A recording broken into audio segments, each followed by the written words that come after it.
Bonjour à tous. Il faut qu'on en parle. Ce 15 mai, le Premier ministre slovaque Robert Fico, c'est écrit F-I-C-O, a été victime d'une tentative d'assassinat par balle, d'un attentat. Son état de santé aujourd'hui est stable, mais grave. Bien sûr, toujours hospitalisé. On l'a même annoncé à un moment mort, tellement c'était grave. Et on parle pas toujours de tous les assassinats, mais enfin là, c'est un Premier ministre d'un pays membre de l'Union européenne, de l'OTAN. Et il se trouve que ce n'est pas n'importe lequel. Il a fait tout récemment beaucoup d'annonces et de déclarations sur la paix, contre l'OTAN, contre l'Union européenne, sur les questions d'Ukraine, sur l'OMS, sur le traité mondial qu'il refuse, sur ce qui s'est passé réellement pendant le Covid, les enquêtes qu'il lance, sur les injections. Donc on est dans une ambiance où il y a un changement de président d'ailleurs en ce moment en Slovaquie. Une présidente, en gros, euro-mondialiste, ils vont passer à un président qui sera aligné avec ce Premier ministre. Bon, alors il ne s'agit pas d'idéaliser ici Fico, qui a une longue carrière politique, qui est dans un contexte qui n'est pas français, donc on peut avoir des points de désaccord. Il a pu lui-même aussi évoluer, bien sûr. Les gens évoluent et c'est normal. Mais là, en tout cas, il y avait une grande cohérence, une grande solidité dans sa doctrine politique et cette tentative d'assassinat. Et on a le profil du meurtrier présumé. Alors attention, est-ce que c'est vraiment lui directement ou est-ce que c'est commandité de ça? Peut-être qu'on le saura un jour. Dans tous les cas, même le profil est très intéressant de ce meurtrier. On va y revenir dans un instant. Cette vidéo est une vidéo de fond. Au-delà d'un fait divers, entre guillemets, d'un fait politique, c'est une vidéo de fond, vous allez comprendre bien sûr. N'hésitez pas à la partager pour cela, à vous abonner à cette chaîne YouTube. Il suffit de s'abonner. Pour s'abonner, il suffit de cliquer sur s'abonner en dessous. On a dépassé les 505 000 abonnés. Bravo à vous. C'est un petit clic gratuit. Plus vous êtes abonné à la chaîne ou réabonné, plus vous contrez la censure organisée pendant cette campagne des européennes par la Commission européenne. Les lignes directrices contre les réseaux sociaux, notamment la liste que j'ai l'honneur de mener, la seule liste de rassemblement souverainiste Frexit Liberté Paix qui s'appelle l'Europe, ça suffit. Eh bien, pour les élections du 9 juin européennes, mobilisez-vous, mobilisons-nous. Eh bien, est victime de censure, évidemment, sur les réseaux sociaux. Parce qu'elle est pour le Frexit, notamment, et qu'elle est une liste de rassemblement de coalition. Donc, forte, en dynamique. Merci de partager, donc, de vous abonner. Nos rendez-vous pour les meetings de campagne, justement, ce samedi, là, 18 mai, je suis à 15 h en Moselle, à Marly. Inscription sous la vidéo en description. C'est ouvert à tous, adhérents comme non-adhérents. Il y aura Myriam Palomba et le général Blanchon, notre colistier, qui prendra la parole. Venez tous, faites venir. Ensuite, le jeudi 23 mai, je suis à Nantes à 19 h. Il y aura Jean-Frédéric Poisson, Myriam Palomba. Inscription sous la vidéo en description pour Nantes. Le samedi 25 mai, je suis à Bordeaux, 18 h. Inscription également sous la vidéo en description. Et le mercredi 29 mai, je suis à Kinsheim, près de Strasbourg, en Alsace, à 19 h. Inscription sous la vidéo en description. Et évidemment, venez aux Patriotes dès maintenant. Là, vous pouvez faire l'adhésion, la réadhésion ou faire un don au mouvement pour nous aider à financer tout ça sur notre site. Les liens sont là, les-patriotes.fr dès maintenant. Ils sont également dès maintenant sous la vidéo en description. Le premier, c'est adhérer, réadhérer. Le deuxième, juste en dessous, c'est faire un don. Et tout ça, on en reparle dans un instant, enfin en fin de vidéo. C'est très important. C'est maintenant qu'il faut rentrer dans la bataille. Adhérer, réadhérer, soutenir, faire un don, être là. Mais j'y reviens tout à l'heure. Alors, Robert Fico. Ça amène aussi à ce qui s'est passé, cette tentative d'assassinat contre lui, ça amène aussi à réfléchir à la notion de protection. Parce que, attention, il était quand même protégé comme chef de gouvernement, et pourtant. Donc ça s'est passé à Andlova, une ville à 150 km à peu près au nord-est de Bratislava, la capitale de la Slovaquie. Il a été victime de 3 coups, donc ce jeudi 15 mai, 3 coups de feu pendant un bain de foule. Un à la poitrine, un à l'abdomen, un au bras. Il est aujourd'hui dans un état stable après avoir été dans un état très critique. C'est une figure aujourd'hui anti-euro-mondialiste. Alors, on verra d'ailleurs les suites de cette affaire, s'il peut revenir aux responsabilités avec son président qui va bientôt arriver, qui va remplacer la présidente mondialiste. J'y reviens dans un instant parce qu'il y a du Soros aussi derrière tout ça, hein. Derrière le financement de cette présidente. Eh bien, on verra si justement cette affaire, s'il peut rester aux responsabilités, va pas le pousser à aller encore plus loin, parce que son pays, pour l'instant, est toujours membre de l'Union européenne et de l'OTAN. Alors, c'est une figure, par exemple, anti-guerre en Ukraine. Premier aspect. Il a fait un grand discours en ce sens en avril 2023, anti-impérialiste. Il parle aussi, il critique beaucoup les États-Unis. Je vais vous lire quelques extraits de ce discours, hein. Pêle-mêle, je cite. Fico. L'Ukraine fait partie des pays les plus corrompus du monde et le régime gouvernemental en place est loin des normes démocratiques. Il ajoute « Je ne soutiendrai aucune aide militaire à l'Ukraine. L'Union européenne devrait passer du statut de fournisseur d'armes à celui d'artisan de la paix. » Il ajoute « Il est littéralement choquant de voir à quel point l'Occident s'est trompé à plusieurs reprises dans l'évaluation de la situation en Russie. » Il ajoute « Qu'attendent-ils? Que les Russes quittent la Crimée, le Donbass, Luhansk? Ce n'est pas réaliste. » Il ajoute « L'Union européenne commet une erreur, une énorme erreur, en ne voulant pas conserver une vision souveraine de l'Ukraine, en se contentant d'accepter ce que disent les États-Unis. » Il ajoute « Pourquoi l'Union européenne écoute-t-elle encore aveuglément ce que disent les États-Unis ?» Et il dit toujours « Je suis contre l'adhésion de l'Ukraine à l'OTAN, ce ne serait qu'une base pour la Troisième Guerre mondiale, rien d'autre. » Et il réclame une révision de l'accord de coopération militaire avec les États-Unis, conclu par l'ancien gouvernement slovaque pro-Washington.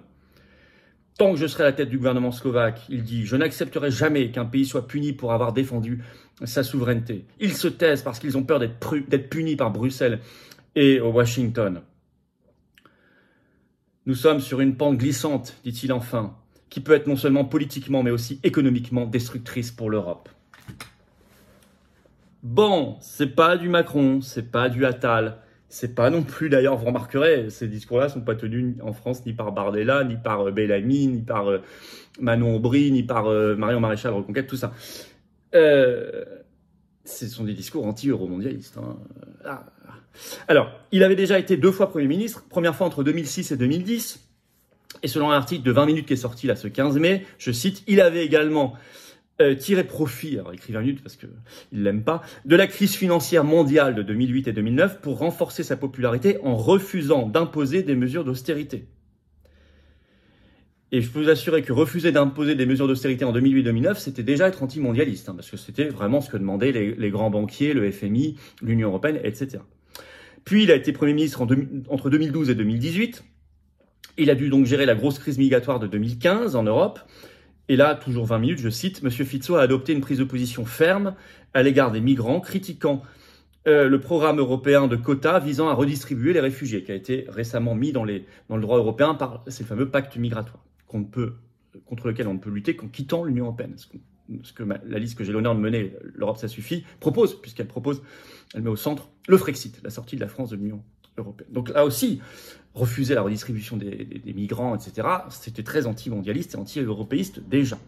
Et il est de nouveau Premier ministre depuis fin 2023, réélection. Alors, je cite toujours 20 minutes. En prenant ses fonctions, Robert Fico a mis immédiatement fin à l'aide militaire et plaidé pour l'Ukraine et plaidé en faveur de pourparlers de paix avec la Russie. Il est aussi très critique de la politique menée au Proche-Orient. Il veut la paix. Début 2024, il dit que l'Ukraine est un pays, je cite, entièrement sous influence et le contrôle des États-Unis. Ça, c'est tout récent. Alors ça, c'est un premier front énorme contre l'OTAN, l'État profond américain et donc l'Union européenne. Mais il y en a un deuxième sur l'OMS et l'anticovidisme. Et c'est pas mince, c'est pas une mince affaire. Il a déclaré le 4 février dernier, c'est tout récent, je vous cite, il annonce vouloir une enquête nationale sur tout ce cirque Covid, je le cite. C'est dans un discours. Notamment, je cite, sur la surmortalité, les accidents cardiovasculaires liés à l'injection. Il ajoute, il veut une enquête nationale sur les contrats de vaccination, notamment au niveau européen, les SMS entre la Commission européenne et Pfizer. J'y suis demain, justement, à Liège. Je sais que je suis au tribunal suite à la plainte que j'ai déposée contre Ursula von der Leyen ce 17 mai. Je vous ferai un compte-rendu, bien sûr. Oui, d'ailleurs, je suis en direct. Nous faisons notre direct ce vendredi 17 mai à 20h au lieu de 19h parce que il faut le temps que je rentre de Liège, du procès. Ça, je pourrais vous raconter en direct. Mais c'est à 20h, notez bien, toutes vos questions en direct, sans tabou. Je fais une petite parenthèse. Tous les sujets d'actualité française mondiale les plus explosives, c'est ce vendredi, comme d'habitude nos vendredis, mais c'est à 20h au lieu de 19h. Faites-le savoir autour de vous. Soyez là, au rendez-vous sur cette chaîne YouTube. Je reviens à Fico, il déclare « Les Slovaques méritent de savoir pourquoi on leur a injecté un produit expérimental non testé et combien ça a coûté. » Tout est dit. Hein.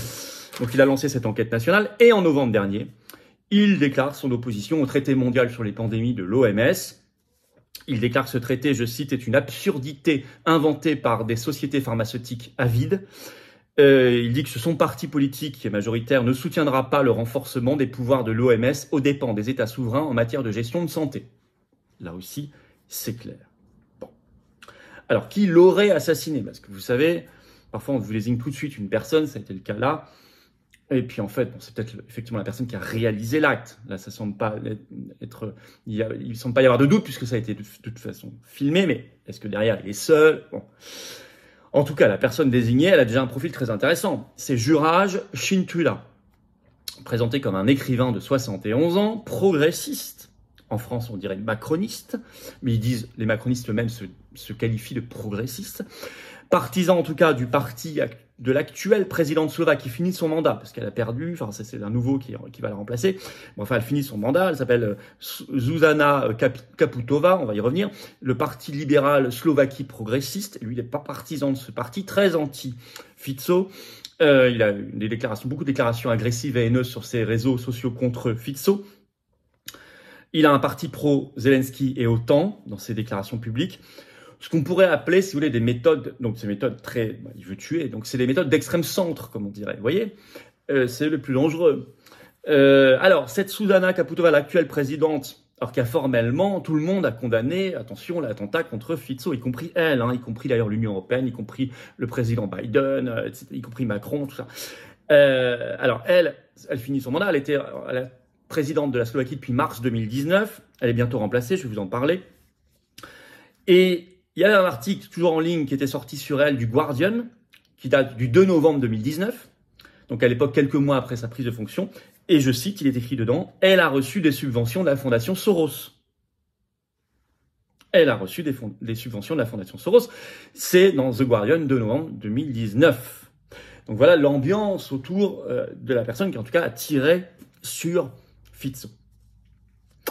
Alors, il ne s'agit pas de dire que cet homme est parfait, Fico, moi je pense que s'il veut être cohérent, conséquent, il faut que son pays, la Slovaquie, quitte l'Union européenne et l'OTAN. Ceci dit, il avait une présidente contre lui jusqu'ici, ce ne sera plus le cas. S'il peut bien reprendre ses fonctions, ce qu'on lui souhaite, ce qu'on souhaite à la Slovaquie, il se trouve que le 7 avril dernier a été élu un nouveau président slovaque, Peter Pellegrini, qui est complètement aligné idéologiquement, politiquement avec Fico. Donc complètement l'inverse de Zuzana Kaputova dont je viens de vous parler, la Soros Girl. Et Peter Pellegrini, il va bientôt prendre ses fonctions, parce qu'il a été élu tout récemment, il faut le temps de la prise de fonction. Donc ça va donner plus de force à ce camp-là, tant mieux, dans ce pays. Il faut de toute façon transparence, enquête et vérité sur ce qui s'est passé. Nous pouvons peut-être y voir en tout cas le signe d'une très grande fébrilité de l'euromondialisme. Ce qui doit nous amener évidemment à nous protéger, bien sûr, et à se battre. Parce que s'il est fébrile, c'est qu'il se sent en danger. Donc c'est le moment de doubler les coups. Et nous avons une arme notamment. Nous faisons 1000 choses. Les actions en justice, les grandes manifestations, les opérations coup de poing encore tout récemment devant le siège de la Commission européenne à Bruxelles. Mais les élections européennes du 9 juin, avec la liste L'Europe ça suffit, que j'ai l'honneur de conduire, liste de coalition. Génération Frésix, via la Voix du Peuple, Cercle Aristote, les personnalités de la résistance, le général Blanchon, les agriculteurs qui ont bloqué Rungis, tout le monde est sur la liste. Frexit, liberté, paix. Voilà. Vous pouvez aller voir d'ailleurs tout le programme, il est encore plus détaillé qu'avant, sur notre site les-patriotes.fr. Vous cliquez sur le torchon bleu à étoile qui a été barré en première page et vous cliquez sur toutes les images et vous descendez jusqu'au bout et vous avez plein d'idées et tout le programme complet. C'est une arme. Voilà, merci de partager cette vidéo. On se retrouve en direct à 20h cette fois-ci, ce vendredi 17 mai sur cette chaîne. D'habitude c'est 19, là c'est 20h parce qu'il faut le temps que je revienne du tribunal de Liège face à Ursula von der Leyen. Je vous en ferai le compte rendu en direct. Ça va être un très très gros direct. Et en plus, je découvrirai toutes vos questions en direct. Soyez là, ramenez du monde. Bien sûr, c'est sans langue de bois à 20h. Et merci de vous abonner à cette chaîne YouTube pour que ça. C'est un clic en dessous pour s'abonner. C'est un clic gratuit. Les vidéos comme ça vont mieux circuler. Vous compterez, nous compterons par nos abonnements la censure organisée par la Commission européenne pendant les élections, pendant la campagne des européennes justement. Je vous attends, patriotes. Voilà. J'ai donné en tout début de vidéo nos prochains meetings. Tout est en inscription sous la vidéo en description. Le samedi 18 mai, 15h en Moselle à Marly. Le jeudi 23 mai à 19h à Nantes. Le samedi 25 mai à Bordeaux à 18h. Et le mercredi 29 mai à Kinsheim près Strasbourg à 19h. Il y a 4 formulaires. Vous choisissez, vous inscrivez. C'est sous la vidéo en description, mais inscrivez-vous pour les meetings, les grands meetings. Et je vous attends, patriotes. Il faut adhérer, réadhérer ou faire un don au mouvement. Il faut venir maintenant. Vous voyez, le combat contre l'euromondialisme, eux, ils le mènent, ils n'attendent pas demain. Parfois très durement d'ailleurs, et voilà, mais très agressif, voire terrible. Mais nous, on doit être là dès maintenant. Vous pouvez adhérer dès aujourd'hui Pour le faire, c'est le premier lien sous la vidéo en description. Ce lien est également en commentaire épinglé, petite fiche sur l'écran maintenant et dans quelques secondes un lien sur l'écran. Faire un don au mouvement, c'est le deuxième lien sous la vidéo en description. Ça nous aidera à faire plus d'actions concrètes et financer les 1 million d'euros que coûtent les élections européennes, notamment le financement des bulletins de vote, etc., qui sont à notre charge.